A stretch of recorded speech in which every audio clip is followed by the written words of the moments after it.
Here we go again, everybody. Basically, exactly 1 year after we did this Pac-12 battle back and forth with Pac-12 fans getting upset at the Big 12, Big 12 fans firing back at the Pac-12, accusations of misinformation campaigns on both sides. It really, really feels like we are now 100% back there, but this time it's the ACC. Now, as we know, Brett Yormark, the heavyweight champ, 1-0 in these battles as he wound up in part taking down the Pac-12. And before I can hear the John Canzano fanboys of the world telling me, well, it wasn't actually the Big 12 that did that. It was the Big 10 and the Big 12 took the remnants. Okay, fine. You know what I'm talking about. Brett Yormark's league did not dissolve. The Pac-12 did not, in fact, go shopping there like George Kliavkov so defiantly declared at one point. Now we are here with this Florida State and Clemson talk, not slowing down. And it's not slowing down, not just because of what happened with my interview with Ross Dellinger from earlier this week, which I definitely want to talk about, not just because Ross actually put a line in a story now of his actual own reporting where he questioned whether or not Brett Yormark could get Florida State and Clemson and lure them to the Big 12, which the mere fact that that line is even included, I think, is just a crazy testament to what Yormark is as the commissioner of this conference. Okay, it's not just that, but we have something else. And those of you that are on Twitter quite a bit, I'm sure you are well aware of this because it has caused a lot of noise in the last 3 hours since it was tweeted. Tons of interaction on this, so I will go ahead and show it to you just to kick off the show because it is all anybody is talking about right now in this space. So here's what you have from Jason Scheer, of course, of Wildcat Authority. You can see it in the upper right-hand corner here, senior editor and publisher of wildcatauthority.com. According to sources, so Jason covers Arizona. According to sources, there is an internal belief in the Big 12 that Florida State and Clemson are likely to join the conference within the next year or so. Now, as far as like what his responses have been to this, the only other thing I saw him add was, okay, he's talking about tornado warning. Where was here it is. So somebody gives him some crap, but he says it's Twitter. I don't make money for tweeting. I always like when people ask me my sources. That's not how any of this works. You can choose to believe me or not believe me. This is and has always been on the reader. So that's what you have. That's what you have from Jason Scheer on this front. I had approached this today almost like I was going to do a little bit of like reaction to what happened earlier this week with Ross Dellinger and company and wanted to kind of go down that road because I think an important question to ask here is like, I know this sounds crazy, but does the Big 12 really truly want Clemson and Florida State? And I think that is a piece of this. I think there would be hurdles to clear there, even though it seems like, well, yeah, John, of course, that would keep your conference much more relevant. I do think that piece of it is a little bit complicated. There do seem to be a bunch of hurdles in the way for this to actually happen. And obviously a lot of that is on the Florida State and Clemson side. And I am not somebody who would sit here and tell you that I am extremely bullish on this actually happening. I'm kind of right now just in awe by how much smoke has been generated within the last week. And it's not like this is all from nameless, faceless Twitter accounts, YouTube accounts, etc., that a lot of the so-called haters in this space would, I'm sure, brush a lot of this off to be. We're talking about Ross Dellinger. Ross Dellinger is one of the biggest reporters in the space right now, one of the best newsbreakers in the space right now. And then on top of that, I mean, Jason Scheer, you can say what you will about him. Plenty of people from the Pac-12 said what they would about him last year, and he was correct on most of what he put out there about the Pac-12. He was very bullish very early on Arizona and Colorado. Now, I guess I will point out here, I mean, Arizona was a central figure in that, but now Arizona is in the Big 12. So I don't know who Jason's sources are, and I'm not really here to speculate about that, but I guess you could say, well, they're in the conference now, so they're obviously a part of conversations. Even if it's coming from them, they are a central figure here. Arizona was a central figure of all of this last year. He took a lot of crap from a lot of places, and wound up being generally right about what happened. It was with Arizona, then with Colorado. So, having said that, I'm just, in fairness to Jason, and for those who are going to question his reporting, I will put that out there about his track record from last year. These things are very difficult to get right as well when you're talking about like realignment things. It is very tough to get correct. And most of the time we don't see like the big bombshell news until just like right then and there. And it will be a tweet kind of out of nowhere from like a really, when I say like, I was about to say like kind of old school media source, like typically like your hard news, print, newspaper beat guy, right? That's who these have come from. The Houston Chronicle or the San Jose Mercury News, are the places where these have come from. But this is not like a, hey, Florida State and Clemson are coming. It's official. They're coming tomorrow, whatever. It's a little more of a gray area with that, where he is just saying that Big 12 sources feel confident that eventually that will happen.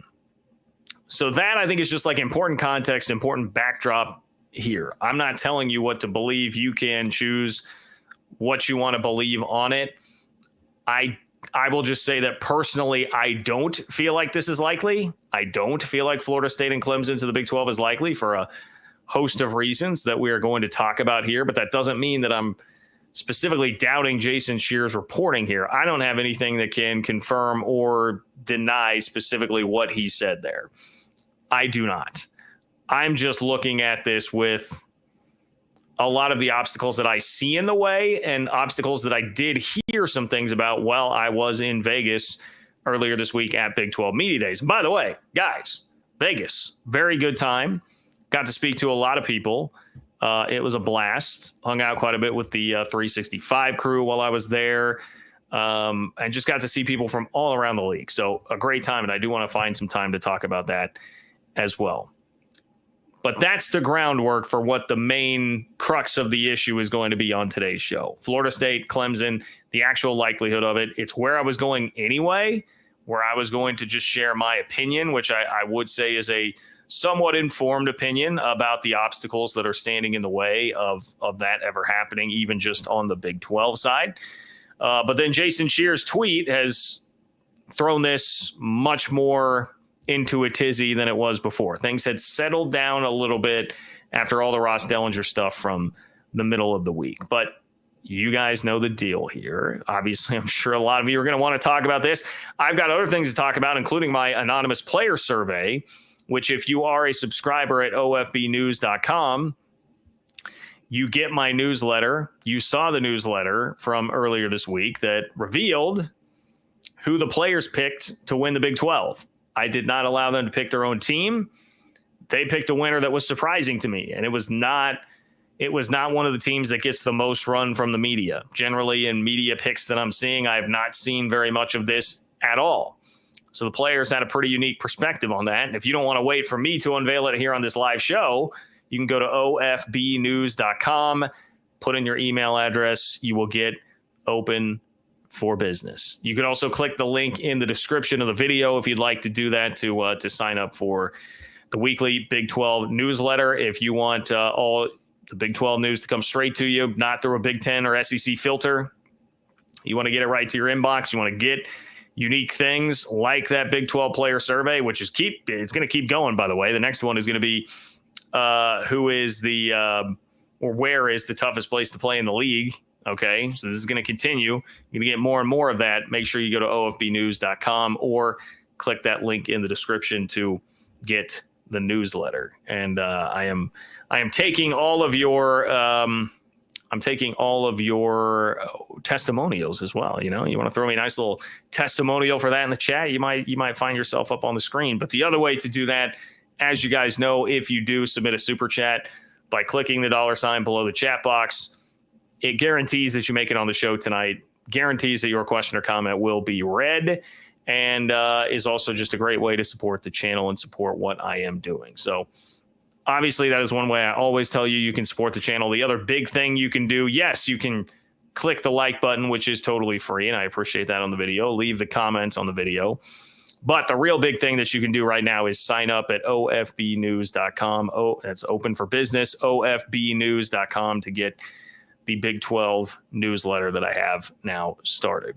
And if you are not catching this live, you still want to be a part of the show, John-Kurtz-4 on Venmo to be a part of that as well. If you leave your donation there with a question or comment, I will kick off the next show with it. All right, Eddie Lozano, our San Antonio real estate agent here. We appreciate you, Eddie. Thank you. Thank you so much for your support. Very generous tonight. Eddie says, hi, bro. I think the Big 12 needs to go to 24. 4 pods playing the 5, 2 with 1 Division 1 and 1 keeping it regionally. Playing 1 round semifinals, 1 playing 4. Okay. I'm trying to keep track of what you're doing with the numbers here, Eddie, but I know the general thing that you're preaching here is the Big 12 needs to go to 24 to have 4 pods. 4 pods playing the 5, 2 with 1 Division 1, 1 and 1 keeping it regionally, playing 1 round semifinals, playing 4, 2 playing 3. You need to make more money. Eddie, if I'm missing something with the specifics there of what you're doing beyond just the 24 with 4 pods, let me know, because I am feeling like I'm not quite following all of that. But getting to 24, well, Florida State and Clemson would be a step in the right direction to get you there. And I don't know, I guess a part of this that nobody has addressed, if we are going to follow is it too strong and dismissive of me to call it a fantasy? If we are going to follow the fantasy here of Florida State and Clemson to the Big 12, we haven't really talked about that. I mean, yeah, like I guess does the rest of the ACC or at least part of it come with it? You know, we've speculated about cleaning up a Louisville, Pitt, NC State, Virginia Tech schools in that tier. Do they still come? And then you get to 24 and then you can do pods. You could. I don't feel like it's a necessity at that point. Like if you have Florida State and Clemson, a lot of it is going to come down to what money are you getting from the TV deal? Like does Louisville, NC State, Virginia Tech, Pitt beef up your TV deal if you've already got Florida State and Clemson there? I'm not really sure that it would, but that would be a big piece of it, Eddie, that I would want to know, because you add at the end here, need to make more money. Making money is the name of the game, and sometimes too many teams there could dilute that because now you're having to cut the pie a bunch of different ways.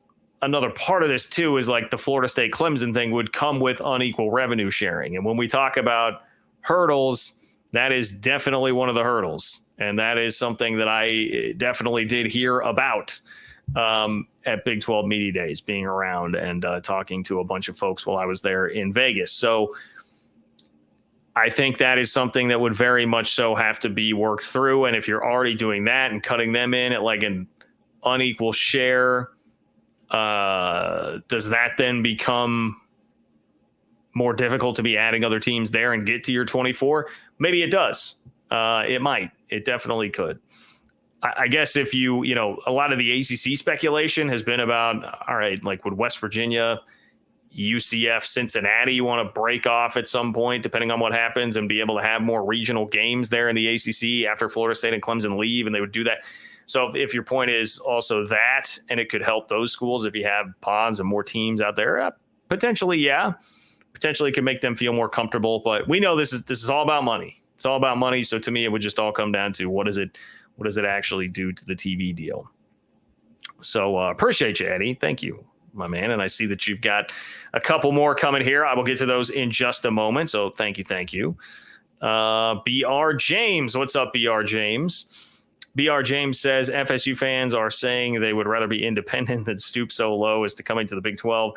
No thank you to that University of Texas fan base. BR, I think you hit on an important thing here, and that is, are you just inviting another Texas? And that's why, to me, like the title of this video was legitimately going to be, before the Jason Scheer tweet, it was going to be, does the Big 12 actually want Florida State and Clemson?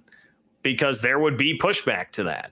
If you watched the Ross Dellinger video from earlier this week, he outlined that. Like, private equity would need to be used here, would need to come into play, which is another huge hurdle in and of itself to get over for Big 12 presidents to get on board with using that. And then once you have that, you would use it to help Florida State and Clemson get out, and then use it to help pay them like an SEC or a Big Ten team, get them close to that number monetarily, and the rest of you are not going to be making that. So you would be all of a sudden unequal revenue sharing, making less money than Florida State and Clemson. You would know that they are a flight risk at some point because they've already shown a willingness to just kick stuff around until they can get out of a conference when it doesn't appear that they have any real legal standing to do so. And you know that they would still want to be a Big Ten or SEC school at some point anyway.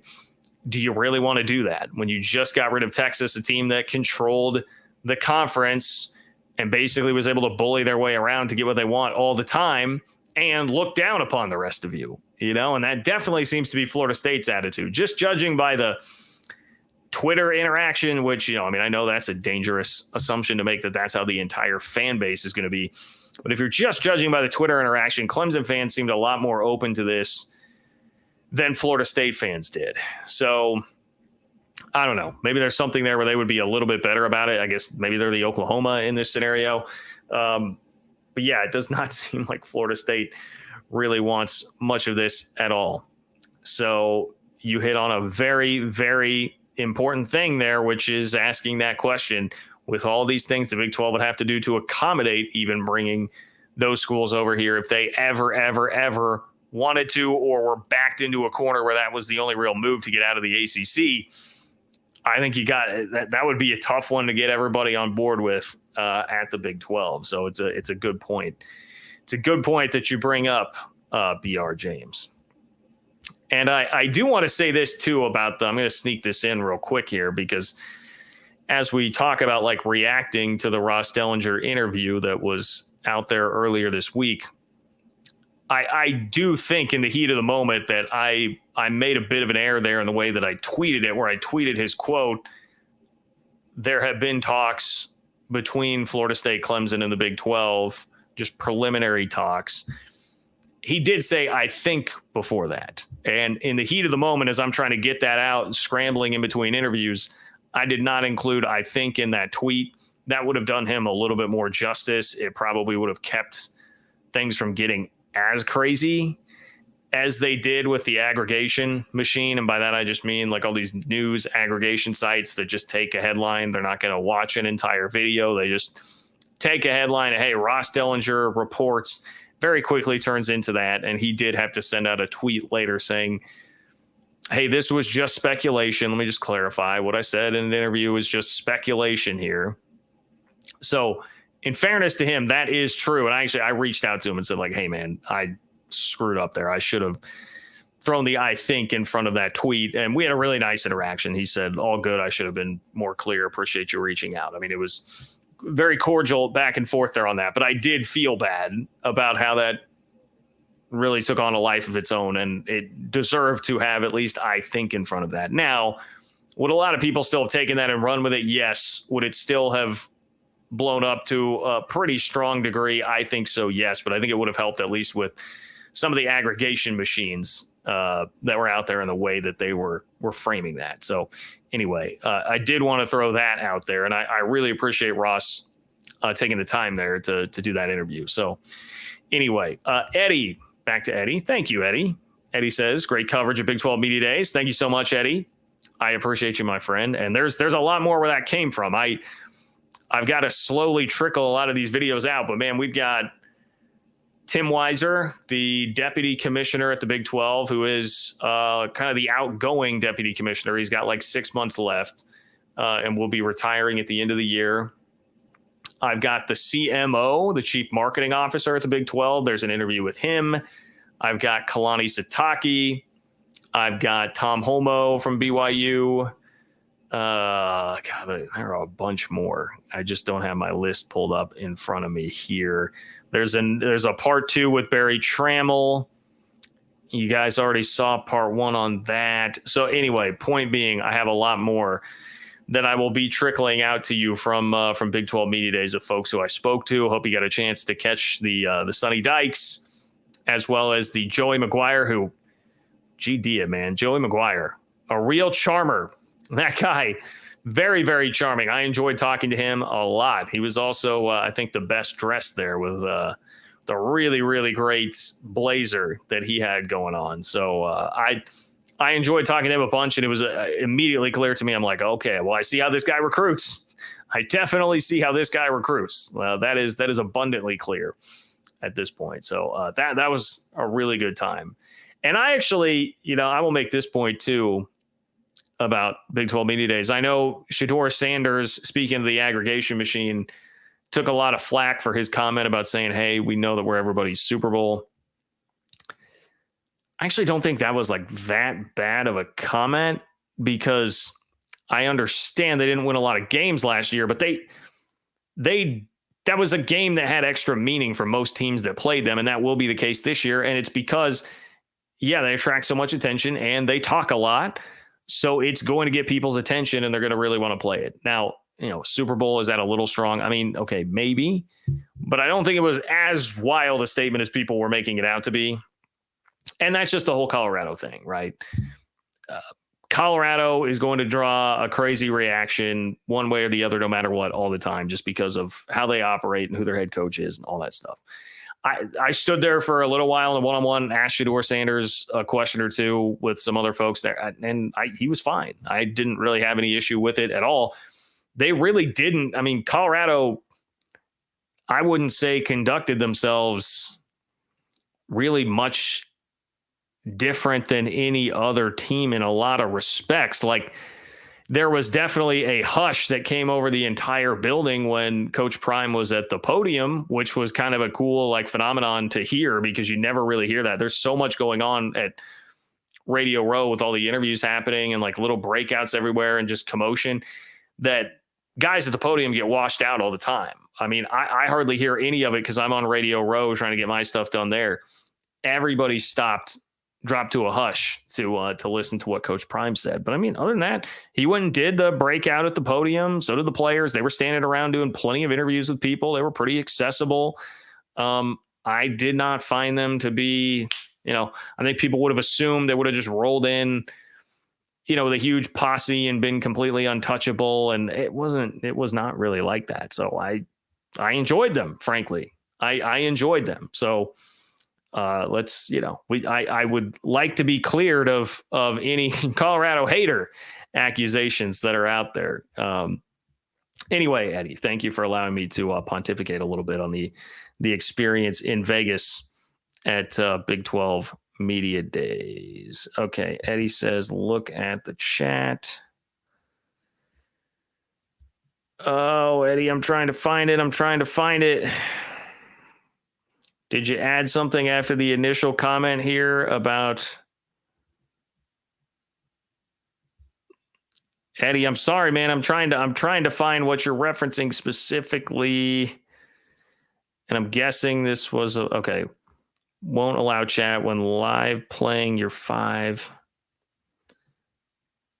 Okay, I see this. Eddie says won't allow chat when live playing your 5 in your pod and play another pod 2 teams and the other pod's 1-on-1. Okay. So you want, I got it. You want 24 teams, 4 pods. You play the 5 teams in your pod. You have 2 teams in another pod and then 1 and 1. So your pod opponents would go, obviously you're playing all 5 that are in yours. You play 2 from pod 2, and you play 1 from pod 3, 1 from pod 4. That seems to be the general idea here. And that makes sense. Okay, Eddie, I see what you're saying. You get everybody in 4 16 pods, and that's how you could divvy it all up. It might go something more like, I guess it would depend on who's all in your pod and how you would do protected rivalries. That seems to be the real kind of thing that we're doing now, is protected rivalries, as opposed to specifically you're playing 2 teams from this, 2 teams from that. I would think there would be some consideration there to making sure that happens. It would probably be hard to get all the protected rivalries within your pod, but maybe they could. But I think, the important thing there, your general idea, what Eddie has preached today, is to get to 24 teams for the Big 12 and have 4 16 pods. If the money works, if the money's right, I am definitely down with it. If it's not, I'm not. That's really where I would be at with it. If it's going to lessen the amount of money that the different schools have, probably going to be a non-starter, but if it is going to actually add, and that would have to, I would think, include Florida State and Clemson if you're in that scenario where adding that many teams that actually add to your TV contract, then we can certainly discuss it. Appreciate you, Eddie. If you guys need a real estate agent in San Antonio, you know who to find. It's Eddie Lozano. Appreciate you, Eddie. David, what's going on, David? David says, I don't see it, but would rather Florida State and Clemson go to the Big 12 than the SEC. Would love them in the Big 10. All right, so David is Nebraska fan, so he is coming at it from a Big 10 perspective. With that right there, I got to be honest, I feel like I still feel like the Big 10 makes the most sense, at least for Florida State, just because they need to be in that territory more than the SEC does. And they are much more willing to just branch all the way out, trying to create this global empire thing. They have been a little bit more aggressive in all of this because I think the SEC is a little more content with where they're at. They're the big boys. They're the best conference around. Everybody kind of knows and feels that way. So that's sort of what I've always felt like would be a little bit more sensical at this point for Florida State. I don't buy the Paul Feinbaum theory that, like, from an academic standpoint, they're not really that coveted by the Big Ten. I do think that makes a lot. I mean, look, Florida State and Clemson to the Big 12 would be just wildly fascinating. I mean, that's really a lot of the fact that we're even having these discussions. And again, that the smoke has come out to this point, it's just wildly fascinating that we are at a point where this is something that would even be speculated about by people like a Ross Dellinger, because it speaks to what Brett Yormark has been able to do as a commissioner of this conference. That is something I want to get a little bit deeper into later on in the show, but appreciate that perspective from Big Ten country, David. Juan, what's up, Juan? Thank you so much, Juan, first of all, for your extremely generous support here. My man, thank you. I think I made the comment the other day, like, it feels like it's been a minute since we've seen Juan. So I'm grateful to have you here and grateful to see you, my friend. Juan says, what's up, John? Let's add Florida State, Clemson, and another 4, then renegotiate the new contract up before it kicks in. All right. Juan's right there with you. Eddie has a partner in crime here in Juan, because he's saying add 6. Now that, I guess that would get you to 22. It's so hard to do all this damn math now with conference realignment. That would get you to 22. But Juan says, let's add Florida State, Clemson, another 4, then renegotiate the new contract up before it kicks in. I do know that's something that someone brought up tonight to me and was like, hey, by the way, I mean, like, that new contract doesn't actually kick in until 2025. So I guess theoretically there's room there to renegotiate that and get more money before the contract even starts. I thought, well, yeah, that does make some sense. You could, and I'm sure you would get more money. Now, a disproportionate amount of that money is going to go right back into the pockets of Florida State and Clemson, and you would still definitely be taking on the private equity to front the cost of them leaving, getting to your league, and then still just trying to give everybody more money. So you are still taking on a lot of risk there. Like, let me just emphasize that is still a lot of risk, because private equity, they're going to find a way to get paid back one way or the other. And you are taking on the risk of your conference growing in value, Florida State and Clemson holding up their end of the bargain, Florida State and Clemson, like, sticking around long enough. Now, a big hang up with the private equity is extending the grant of rights, which I don't know how exactly that works. If you're bringing Florida State and Clemson in by using the private equity, how does the timing of that work? And are Florida State and Clemson included in that, in extending the grant of rights with everybody? Or do you have to do that first and then go get them and then try? I don't know. That's all. There are a lot of questions, I would just say, that have to be answered on that front. I will put it that way. Juan says, I trust with Brett Yormark in private equity. He knows it would have to be a long-term investment, like buying shares of your favorite team in the stock market. Houston, go Cougs. Juan, you just reminded me, actually. One of the interviews I have was with Willie Fritz. So you'll have a Willie Fritz interview coming up here before too long on the channel. And I really enjoyed chatting with him. Talked to him about Michael Bishop, Quincy Morgan, some K-State legends that he coached at Blinn Junior College. Most of that was off air. On air, it was a little more geared toward like Houston and the Big 12, but I really enjoy talking to him, Juan. So we've got Houston covered here on the channel, so make sure that you stay tuned for that. Juan, thank you so incredibly much for your support. Definitely understand like trusting in Brett Yormark with the private equity. I would say that I lean toward that as well. That I would give him the benefit of the doubt with that. He has more experience with that, with the world that he comes from, as opposed to most who would be in the college athletic space right now. And with big picture things like this, I think he's earned benefit of the doubt on that.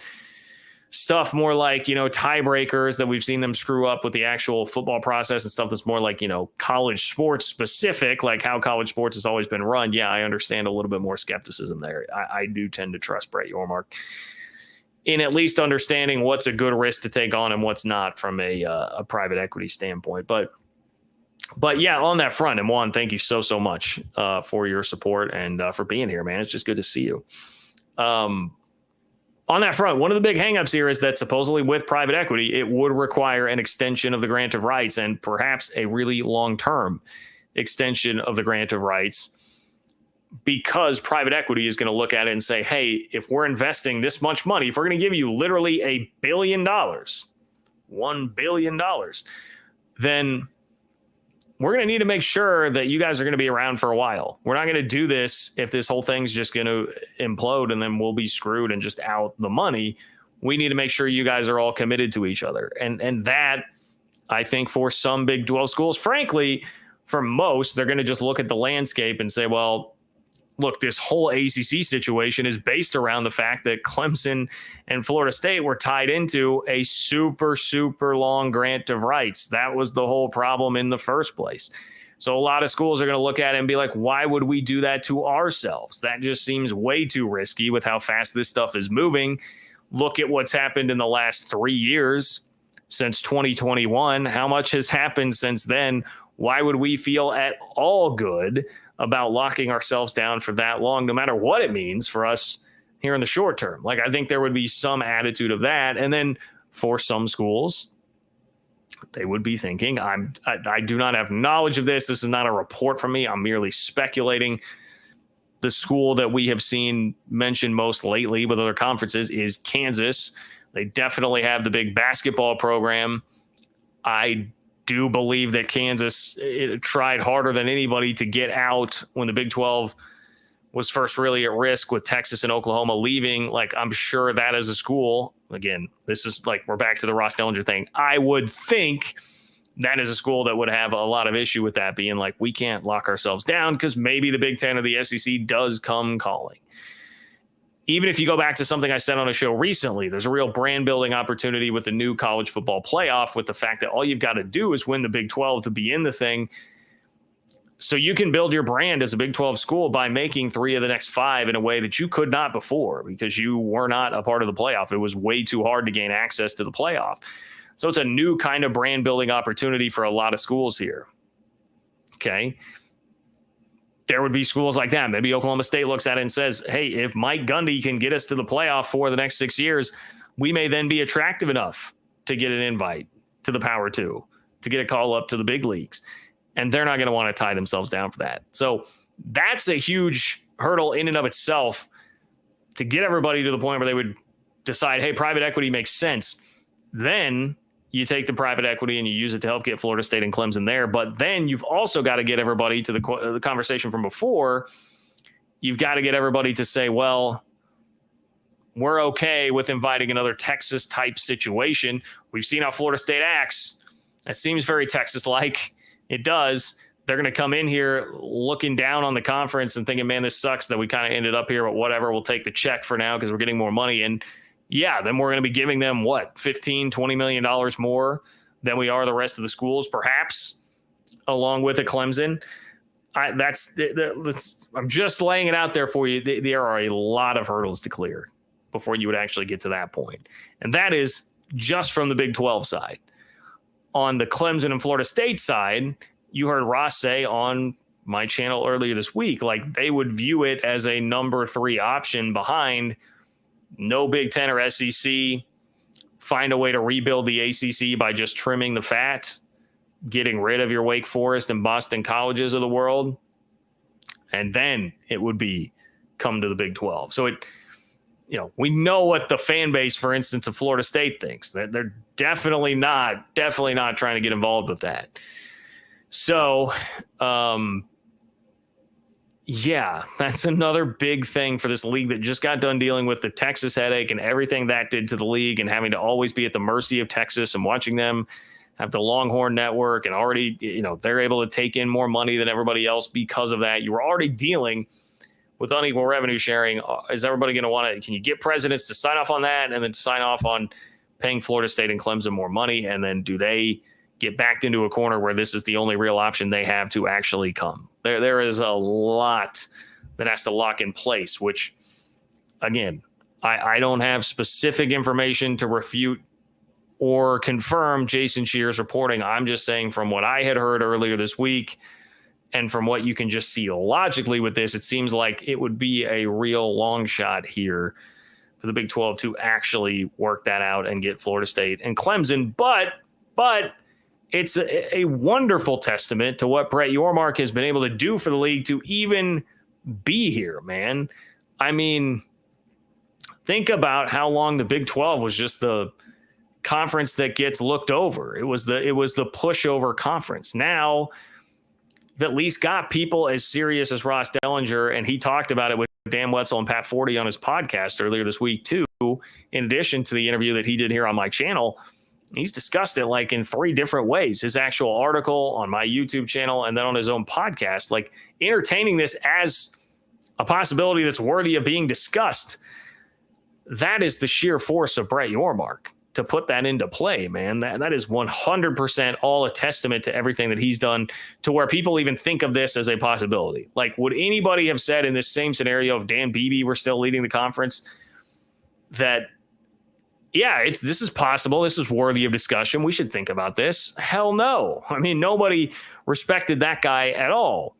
And at least now, like, you've got to respect Brett Yormark. And even last year, I think a lot of people did, but before taking the 4 corner schools and having that all play out in the way that it did, especially by getting Colorado to go first, which was really, I mean, that was the gangster move in all of this, was getting Colorado to go first and then allowing everything to come crashing down after that within the conference, like allowing everything to follow suit after that. He earned some real respect by that. He kind of called his shot, saying we're open for business. A bit of a cold war between he and George Kliavkov in the Pac-12, and then lo and behold, the best case scenario played out for the Big 12 last year. And so everything he's done with this whole open for business concept has generally worked. It has made the league stronger. And he gains a reputation now as like this shark circling the waters. You've seen that used by Ross Dellinger before, talking about what Yormark is. Like, he has gained legitimate respect from people who cover the sport, even who are typically dealing with the sport through a Big Ten or an SEC lens. They have to at least respect Brett Yormark to that point. So I did want to emphasize that like, regardless of how likely you think any of this is, again, I don't think it is that likely. Brett Yormark has been really dynamic to get us here. And I also even I don't know if this is specifically calculated. I tend to think Brett Yormark's pretty damn calculated in most of what he does. But being the first to go with your media days when we're in July and everybody is just starved like hell for content, taking center stage at a time when you're the only show that's going, you're going to get more coverage because of that. You can control like an entire week's news cycle with whatever happens at your media days. It was really smart. And he went up there and said, we are open for business. He went up there and said, we are one of the top 3 conferences, clear direct shot at the ACC. I don't know how much of this is like Brett Yormark leaking things or talking to people, and that's what's formulating Ross Dellinger going out and doing this. But if it was, it sure as hell worked, because now you've had a week's worth of storylines about you and Florida State and Clemson, and it's been good press and good PR for the league no matter what happens. And now ACC, you've got to wait around for 2 weeks. Like, Jim Phillips has to wait around for 2 weeks to take the mic for ACC Media Days. And at ACC Media Days, he's going to be back on his heels. Like, once again, Yormark has set this thing up to have another commissioner back on his heels. He killed George Kliavkov, like quite literally killed the conference. And now he's doing it again to Jim Phillips. And this is, you guys know how I feel about Jim Phillips on this channel. To me, that is not, I'll put it this way, that is not the guy I would want leading my league. That is not the guy I would want leading my league. He was a part of the alliance, which was very stupid, and all parties not named the Big Ten there. I mean, even the Big Ten, a little goofy. But everybody else definitely looks bad in light of that. Big Ten goes and steals schools from the Pac-12. The alliance just blows up. Phillips, as a part of that, played a huge role in stopping playoff expansion, which, as it turns out, has now cost his league millions of dollars because Sankey decided to do a version that was more favorable to the SEC and the Big Ten, which makes a lot of sense. And Jim Phillips wouldn't just let it happen when Sankey was feeling a little bit more generous. This is not a guy that would want to be screwing with Brett Yormark. And now here he is in a tough spot, and he's taken all of these PR bullets about the Big 12 flirting with Clemson and Florida State here as they are trying to get out of the conference. So it just feels like a similar type of scenario playing out like what we saw last year with the Pac-12. Whether that means now the Big 12 last year with all that, they didn't take Oregon and Washington. And there was a brief moment, if you do remember back to last year, there was a fleeting moment in time where there was at least a little bit of chatter there about like, hey, wait, like Big 12 actually like getting Oregon and Washington to do some due diligence here and check into them. Little teeny tiny period where that happened. And then obviously that's not where they wound up, but you still got the four corner schools. And so maybe there's an element of that in play here where Florida State and Clemson do a bit of due diligence and check with the Big 12, but they're of course going to wind up finding a home in the Big Ten or the SEC. And then you're there to take the next best four, whatever it might be, and help clear out the conference. But either way, I mean, it's Brett Yormark still being that shark that's circling the waters there and maximizing every little bit of the hand that he has, man. I mean, how did they describe it? I think this was on the Yahoo College Football podcast where they kind of said like, man, Brett Yormark can like take a pair of 10s and just play them like pocket aces. You know, I mean, he doesn't have the best hand in the world, but he sure knows how to maximize it and play it as best as he possibly can. And that's definitely what it feels like here. And now, I mean, I'm looking at like the Twitter interactions and stuff, and it really does feel like we have all these players setting into place, just like we did last year with the Pac-12. It's starting to settle into place. I saw like Pitt fans crapping on Jason Scheer and, you know, getting really upset by anything that would insinuate the ACC is going downhill. Wake Forest, Boston College, I feel for them. They're kind of, Pitt might be too in the same boat as like Oregon State and Washington State, and looking at this like, well, hey, wait. I mean, it does feel like there's a lot of that happening, which is so reminiscent of what went down last year with the Pac-12. So Yormark is such a damn good marketer, and he knows what he is doing with all of this. And I don't think this month could have gone possibly better, regardless of how realistic or not Florida State and Clemson to the Big 12 are, which again, my personal opinion would still be, just based on all the obstacles I see, that it's not very likely at all. But you have to bow at the altar of Yormark, man. You have to bow at the altar of Yormark with this, and tip of the cap at least, and just be like, yo, dude, you know what you're doing. It's definitely the guy that I want leading my league in this position. He has a much more difficult hand to play than like a Sankey or Petiti. I think the argument's out there that, I mean, he's the best guy doing it. Sankey and Petiti born on third base with the situation that they're in. Brett Yormark was not at all. And that's why you need a guy like that to be leading you through this right now. So anyway, I know I have a lot of super chats to get caught up on here, so let me make my way through that. Mountaineer Paul, what's up, guys? Make sure you go follow Mountaineer Paul's channel, Mountaineer Paul Talks Football. He says, my guy, JJ Kitchen, had an intellectual properties lawyer on today, and he said they want $30 million more than the next Big 12 team. Heard that number. So I assume this is Florida State and Clemson would want $30 million more than the next Big 12 team. I've not heard that number. I really have not heard much that's like anything specific to Florida State and Clemson. once again, just disclaimer, I'm not at all disputing anything Jason Scheer has here. I'm just saying I have not heard anything specifically about those. The chatter that I was hearing when I was in Vegas was much more around, hey, if we're going to do private equity, it's going to require, not only do we have some presidential pushback just on the general idea, the premise of it all, but also the grant of rights. That may be a really tough thing to clear. I heard a lot of that talk. If you're talking 30 million more, I mean, then if it's where we're at right now, we're talking 60 plus million per year for Florida State and Clemson.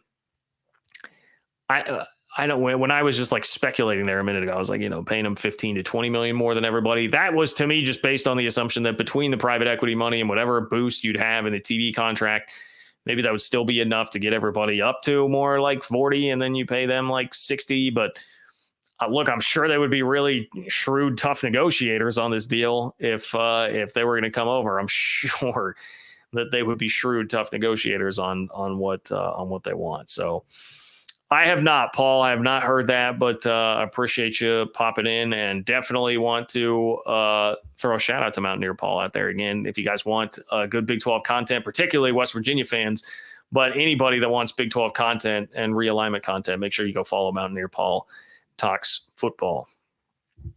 David, what's up? David says, love the McGuire fam. Son is our wide receiver coach, Garrett. Oh, hey. Okay. I learned some cool stuff about Joey McGuire, man. Not just, like obviously like the family. I got a lot of love for his family. I know like some of the 365 guys were telling me about that, how awesome his family is. But also like Joey McGuire is pretty tight with Coach Prime, and Coach Prime did shout him out. He was one of the coaches that he shouted out when he was up there at the podium, but they have had a relationship for a while, and I'm blanking on that. Someone's going to be yelling at the screen. It's a family connection there too, I believe, but they do go back a ways and they're pretty tight, which I found really, really fascinating and interesting. I also had no idea, by the way, that Tom Holmoe, the athletic director at BYU, was once Coach Prime's position coach in the NFL. That was crazy. Didn't know that. So it's weird how many connections like Prime has actually around the league. And Prime is just, again, say what you will, he's good for the league with the attention that he brings, with like the brand Brett Yormark's trying to push here. And when you don't have behemoth at the top, like you're not a top heavy league at all, I think it's very, very helpful to have the attention that the Coach Prime draws to the conference, regardless of what you feel about him. So anyway, and I did really love, I would highly encourage everybody, go listen to Joey McGuire in the video that I posted a couple of days ago. Was that like 2 days ago? Back not too far in the channel, but I thought he had a really interesting point when he said, like, look, we're talking about this revenue sharing stuff. SEC coaches are lying when they're recruiting against me because they're saying, hey, we're going to have such a huge advantage. And he's saying, no, like Kirby's already told us all, like, we're going to hit 22 million. We're going to hit 22 million, no problem. And we'll be right there with you. Like, we'll have the same amount of money that you do. And all these SEC and Big Ten coaches are lying to kids that I'm recruiting against about that. And I thought, hey, I like the fire. I like fighting back on that. And I like not being afraid to call it out in an interview, man. Again, always be recruiting, man. Joey McGuire, ABC, always be recruiting. Joey McGuire is always recruiting. So anyway, David, thank you. Thank you for that. Eddie, what's up, Eddie? Eddie, thank you, sir. Eddie said, I wanted to let you know, great show. Eddie, you are amazing. Thank you so much for all of your support today, my friend. Eddie says, I just want to let you know, great show. I think the new schools are in for a culture shock. Fans go to games. I wrote on a chat before this. Okay, Eddie, you are taking me to a place that I was going to go by the end of this. I wanted to give you guys my top 3 sound bites from Big 12 Media Days before we get out of here. I don't know that it's going to work out entirely like that because the chat has been flowing tonight, and I appreciate all of you guys for that. And this is a great problem to have because obviously this is a topic that is going to draw a lot of attention, and I fully understand that. But let me just go ahead and instead of giving you the top 3 sound bites, I'm just going to give you this right now. Where is that clip? It is from Ty Kaplan. Okay. There was a great quote on that exact topic, Eddie, from, and take you off the screen for this to share this, from Kenny Dillingham, who was Arizona State's head coach. So we're going to listen to that. It's about how much they're going to have to work with silent counts because it actually gets loud in the Big 12. Our guys are going to be excited for it. I think from like a conference change in first game like that, I really don't think it's going to have an effect. But I do think we have to prepare for the noise. We're going to play. Last year, there was 1.5 games where we had to use a silent count. I think most of the games on the road this year, we're going to have to be on a silent count. So how we practice that silent count, the variety of silent counts we use, I think we're going to have to be way more strategic with how we practice to prepare ourselves for road games in the league starting in Lubbock. That's spot on, man. I mean, that's exactly what it is coming to the Big 12 from the Pac-12. And it's what Eddie is talking about here with the culture shock. You're going from, I know that Utah fans love the road trips to LA, Palo Alto, Eugene. I guess Eugene's probably a bad example here because that place is loud as hell, obviously. But you love the road trips to LA, Palo Alto, Berkeley. I mean, just places that are not going to have much of an atmosphere or environment at all. And now when you come to Ames or you come to Lubbock, you come to Manhattan, yeah, you're going to deal with pretty raucous, rabid crowds. You come to Stillwater, like that is definitely a culture shock. Week in, week out, they're going to get really, really rowdy, intense home atmospheres as opposed to what they were facing week in, week out in the Pac-12. So I think that type of culture shock will be a huge adjustment for a lot of those schools. Now, if you're a really tough program and you have a tough elite Hall of Fame head coach like Kyle Whittingham, you're probably going to be less susceptible to that than others. However, it is still something to deal with. That is something too with Arizona. And I wanted to get to this here on the show. And you know what? Maybe I'll just mention this right now, especially because, and Eddie, I very much appreciate your support of the channel tonight. Thank you so much. But I see the next super chat I have here is from Bear Down Cats, an Arizona fan. So let me mention to you, Bear Down Cats, if you are a subscriber to my Big 12 newsletter, which you can subscribe to at ofbnews.com or by clicking the link in the description of the video, you would have seen this week that Arizona was the pick of the players in my anonymous survey to win the Big 12. They actually picked Arizona to win the Big 12. And it got me to think, like, man, maybe we really should be giving Arizona a little bit more run here. They got a couple of first place votes. It's not like they got nothing in that preseason poll. And I very much respect them. And I think they've got arguably the best quarterback receiver combo in the league. I mean, it's a tough one, I think, between Shedeur Sanders and Travis Hunter and then Noah Fafita and Teteroa McMillan. Those are both elite and about as good as it gets anywhere in the country. To me, it was always about making the change to a new league and having a coach adjusting to the Power Four for the first time. Both of those happening simultaneously gives me some pause about picking them to win the league. And I think what Eddie was talking about there and what we're talking about there with having to deal with tougher home environments on the road on a regular basis in the league, that could be something that is an adjustment that makes it more difficult. And that is a part of my calculus there. However, man, the players really seem bought in on that. They seem to really like that. And I had 5 players out of the 16 that I polled. 5 players gave Arizona the nod as the league champ. They could not pick their own team. 5 players said Arizona. 4 said Utah. And it was those 2 by a mile, way out in front of everybody else. 2 players declined to answer. But there were a lot of players there. And I got a good sampling. I figured some might think, it's probably talking to a lot of the K-State guys. I actually think I only talked to one of the K-State players for the anonymous survey, just the way that it worked out timing wise. So I got players from all over the league. There's a good sampling of teams that are new to the league, teams that are not. And my theory on this as to why Arizona won out there from the players is in part just because there are a lot of skill guys there. And I think skill guys, they're going to watch other skill guys and be very locked into that. Also, if you are talking about players that were not playing against Arizona last year, so players that were in the Big 12 last year, better chance that they just caught some Arizona highlights as opposed to, like, obviously being on the same field as them. So you would just notice these highlights of McMillan and Fafita because they're the guys lighting up the highlight reels, right? I think there's perhaps some bias toward that when you just have a great quarterback receiver, like skill position combo there, that's going to make players a little bit more inclined to be like, well, I know those guys, and those guys look damn good.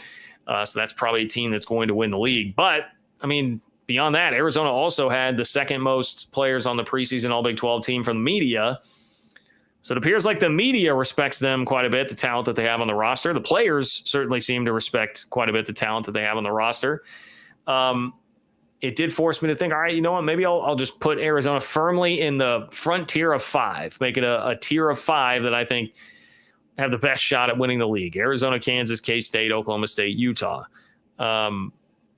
So Bear Down Cats. Anyway, thank you. Bear Down John, been a while. Big 12 just needs to stick together and keep getting better. Well, it looks like Arizona is definitely adding to that cause this year, Bear Down Cats, because they appear to be very, very strong. And I talked to Noah Fafita a little bit there in one of the breakouts. Really, really enjoyed talking to him. I thought it was just kind of a cool vibe that Arizona had. Like the players were all wearing like the kind of like leis made out of, they were green like leis that they were wearing. It was unique. It looked cool. I thought Arizona showed pretty well from what I could tell while they were there. So anyway, appreciate you, Bear Down Cats, and thank you everybody there for listening to those thoughts. Remember, if you want the next part in this series, which is anonymous survey from the players, this time I had them tell me where the toughest place to play was in the Big 12, and there were some money quotes in there. There were some really funny quotes, much more so than this last one.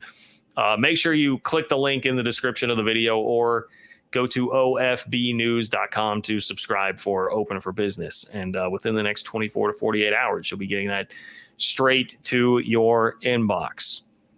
David, what's going on, David? David says Big 12 needs UCF and Houston to be good and make their TV markets active in the Big 12. Hey, they have as much upward potential as anybody because of those markets that they're in. I think especially UCF, but that's more so because they just have a head start, I think, on like where they're at as a program right now than where Houston is. And like UCF is just such a massive school, seems to have, they have so many students there all the time. They're developing a pretty big alumni base. Just feels like they have more fan support going on there right now to help out. And that is definitely something that needs to change at Houston. But if you start winning, that will change a lot. And Willie Fritz is exactly the type of coach that Houston needed, man. They needed a grinder. They just need like a good old fashioned ball coach. And that is absolutely what Willie Fritz is, who has grinded his butt off at like literally every single level of the sport, starting at the junior college level. So I do like that combo for them. And yeah, it would definitely help, man. It would definitely help. But I will also say now these schools, because of their location, probably have a leg up in terms of what kind of brand that they can create. But it has sort of gravitated a little bit more today towards just brand power overall, as opposed to market size, where we had the kind of gold rush for markets in the late 2000s, early 2010s, when we went through that round of realignment. That was the gold rush of, who was it that said to me the other day that Rutgers, was that on Twitter? Where did I hear someone say like, yeah, Rutgers got in?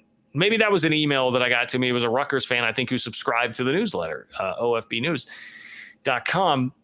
who said like Rutgers got in like just perfect timing for Rutgers to be where they're at and who have gotten to the Big Ten. And they may have hit the biggest jackpot of all in realignment. That may well be true because of how the dynamics have changed a little bit there. But anyway, appreciate you, David. Thank you for weighing in, sir. And thank you for being here tonight. Alan, what's up, Alan? Thank you for being here, Alan. Appreciate you as always. Alan says, John was inspired by Yormark's parting comments from Vegas that his goal for the Big 12 was to be the number one conference, not satisfied being the third best. Time to be bold. Why not Clemson and Florida State? Rock Chalk Jayhawk Allen. Hey, love that, Alan. And yes, look, I loved it from Brett Yormark too. Now, I will say, to me, of the two comments that he made, the one that I thought was more important was him emphatically saying we're one of the three best conferences. And that's because, like, hey, I love hearing him say, I'm not going to stop until we're the best conference. And, like, I hope that's true. And that's how your leader should think. To me, it's very similar to, like, it was refreshing when Jerome Tang showed up at K-State and said, we're going to win a national championship. because like that should be the goal. That should be how you want your head coach to think. You don't hear a lot of people come in and say that if they're not at one of the like real blue blood schools. And if you looked at Brett Yormark, a lot of people would probably say, well, why would you say that if you're leading the third best conference out there? It's impossible to get to be in the best conference. Well, you want somebody who thinks like that. Like, we've got to get to that point. There's also a distinction between Yormark saying that and George Kliavkoff saying that, because Kliavkoff said that and then acted like, well, we're pretty much there right now. We should be getting paid the same way that they are. Brett Yormark is saying, we've got a ways to go, but I'm not going to stop until we get there. The reason I say that the third best conference part was a little more meaningful to me was because that's him like firing a meaningful, tangible shot right now. He can say, I'm going to stick around until we're the number one conference, but those could just be words. You know, we don't know. He could leave to take a job as the commissioner of the NBA tomorrow or something. If something happens to Adam Silver, like, we don't know. That could change, but I love that that's his attitude. So I am with you on that, Alan. I do love that that's his attitude. And yeah, I mean, look, I just phrased the question earlier in this video. I mean, does the Big 12 actually want Clemson and Florida State? Are they fearful of dealing with another Texas type of situation? Are they willing to do what it takes to get them there, which would be getting in bed with private equity and therefore extending your grant of rights? Are those things that they would all do? I don't know. If it were up to me and you said, hey, John, you can hit this button right now, and this button says, like, you hit this thing and immediately Big 12 presidents get on board with private equity. Florida State and Clemson say, we've got no other options. We're coming to you, Big 12. And the Big 12 is then going to pay Florida State and Clemson $60 million a year, and everybody else gets $38 million per year. Would I hit that button to do it? Yes, I think I would. Yes, I think I would. I would take the opportunity there to be bold and become a conference that has legitimate teeth to it in claiming that it could be like a Power 3 sort of conference. I would do that, understanding a lot of risk is involved in it. I would. So I'm with you on that, Alan. If you ask me, do I think it's very likely it ever gets to that? No, I do not think it's very likely that it ever gets to that. But that's why I've been trying to emphasize this whole time. The fact that this is even a discussion that people in the college sports space are having, and people like Ross Dellinger are a part of it, is crazy. It's crazy what Yormark has done to lift his reputation and the conferences with it in such a short period of time. Appreciate you, Alan. Thank you for being here as always, my friend. Love having you around as always. Eddie Lozano. Oh, I like this one, Eddie. Eddie says, there's an old song that reminds me of the Big 12. A country boy can survive, and the Big 12 can survive. I can hear the song right now, and I love that a lot. That's some Hank Williams Jr. Looking at the lyrics here. Preacher Man says it's the end of time, and the Mississippi River, she's going dry. The interest is up, and the stock market's down. You only get mugged if you go downtown. I live back in the woods, you see, my woman and the kids and the dogs and me. I got a shotgun, a rifle, and 4-wheel drive, and a country boy can survive. There you go. What's funny about that, Eddie, is I very much see where you're going with that. But at the same time, this is all led by Brett Yormark, who pretty much projects the complete antithesis of a country boy. If you're talking about like what sort of vibe he gives off, it is very much not country boy vibe, but yes, I like where you're going with that. I like where you're going with that. So thank you, Eddie. Thank you for all your support of the channel tonight, my friend. Really, really do appreciate it. Pacific Northwest Ute, post prime, BYU's Holmo has got receipts. Pacific Northwest Ute, what is that like? You know, he's got receipts as in he just knows things about prime from being as close to him as he was as a position coach.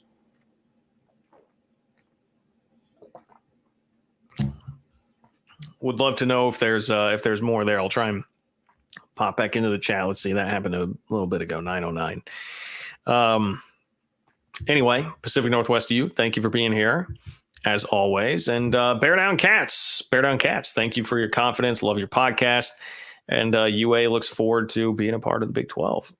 Look forward to having UA here. Obviously bringing a lot with basketball, and then really, really exciting football squad here too. So I am looking forward to that as well. Shout out to my guys Saul and Mike who cover Arizona, and had a good time chatting with them at Big 12 Media Days as well. Let's see, where are we at to 909 in the chat? Can I get to 909? It's taking me a long time to get caught up here, guys. Sorry, been a busy chat tonight. Busy chat. No, I don't see anything. Oh, maybe I did from Pacific Northwest U. Where'd it go? No, okay.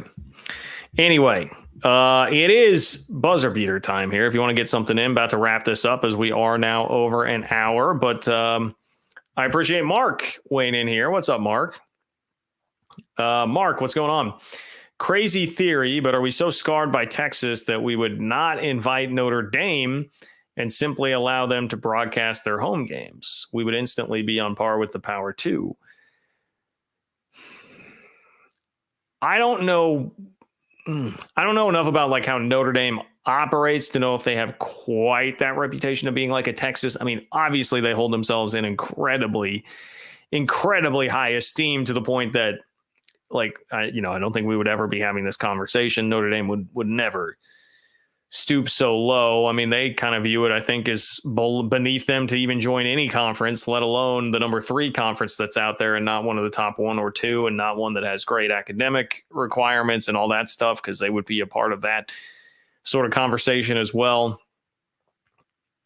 Maybe there would be some hesitation toward it. I think a lot of it is the unequal revenue portion of it as much as anything. Like, obviously, yes, the attitude that would potentially be there would be a problem, and worrying about being a flight risk and how much do they really want you and would they be looking down on you the whole time? Like, those are all things that would be involved there. But it's like when you combine that with, we're also just literally giving them like a 35% head start in terms of the money that they're making. Now we're really talking about a lot of potential issues there. Having said that, like, I would guess if Notre Dame were on the table, Brett Yormark is probably going to be able to convince people to be like, all right, man, now all of a sudden you've got Notre Dame, Florida State, Clemson. Because and I've seen, by the way, Big 12 Twitter's done an awesome job of just being hilarious. And for ACC fans, I'm sure hilariously annoying with all the Florida State, Clemson talk over the last couple of days. But I've seen those going around, the graphics that would include like Florida State, Clemson, Notre Dame, all as a part of the Big 12. And like, do I think people would shut that down? No, I don't. I don't think they've been like that scarred that they would shut that down if that's really a possibility. But I mean, it would completely change the dynamics of the conference. Like, I had this little quote pulled from Dennis Dodd, where, it's a Brett Yormark quote that Dennis Dodd used in a story. It said, "I don't think there's a face of the league. Every school brings value. Collectively, they create the narrative that we need. I don't think there's a face or an outlier program that is carrying the torch just based on the parity of football. It kind of speaks to the depth and breadth of the conference, and that's okay. Over time, as we mature as a 16-team league, somebody ascends to the top." That completely takes away that whole identity that Yormark is talking about right now. It would completely change the entire identity of the league. But it would give you so much relevancy there that I think most people would look around and say, like, it's going to be more money. It's going to be more relevancy. It's more safety for us. Like, yes, we would probably do that. So I don't know that they're scarred to the point where it like completely shuts that down. But I think they're scarred to the point where it creates it being a legitimate thing. It's a legitimate hurdle. So I don't want any Florida State or Clemson fans to take it like, oh, they're sitting there saying like, oh, the Big 12 is too good to take Florida State or Clemson. No, it's not about being too good. It's about, we understand the conditions that it would have to come under. And is that something that we really want to do? I think that would be a discussion for a lot of people. I would probably do it, but there is even a little bit of hesitation for me. And I'm somebody that's like as bullish as anybody on like going big, being aggressive, and, WWYD, what would Yormark do? I'm one of the biggest Yormark disciples out there, and I would still at least have to think about it for a minute. So anyway, all right. Well, that was quite the show. Quite the show, everybody. Quite the show. Michael, what's going on, Michael? Michael says, hope BYU can get better fast enough. # Go Cougs. Well, that's a part of it too, man. Look at this. We're talking about Florida State, Clemson, Notre Dame. Yeah, we're following these hypotheticals, and yeah, everybody's gonna have to get better in a hurry for sure. But yeah, BYU does need to get better. Kalani Sitake and Tom Holmoe interviews coming up in the near future that I taped at Big 12 Media Days, Michael. So stay tuned for that as a BYU fan. You can read into it what you want, I suppose, from Kalani Sitake and where he feels like things are at. The biggest takeaway I think I had from him was just it sounds like, and I'm sure you guys already know this, BYU fans, but it sounds like that quarterback situation is not totally settled as of yet. Not totally settled as of yet. Okay. Appreciate all of you guys. Thank you so much for being here. Thank you so much for spreading the word about the channel. But right now, what I want you to do is not only spread the word about the channel, that's all great, but spread the word about the newsletter. Make sure you are signed up for the Big 12 newsletter if you have not yet. ofbnews.com, or click the link in the description in order to do that. That is a way, if you like what I do here, that is a tremendous way to support me right now if you can sign up for that and share it with your friends. If you are already a subscriber to the newsletter, make sure and share that with 3 of your friends. That would be amazing. Would truly, truly, truly appreciate it if you did that. So thank you to everybody. Should be back at it on Wednesday. Don't know that I have any other major announcements other than there's going to be a lot of content still coming your way from Big 12 Media Days. I've got a lot of it that I have not used yet and have not put that out there yet. So you have a lot to come. Should be a fun July here on this channel. Thank you guys. Appreciate it. Take care, and I will talk to you all soon.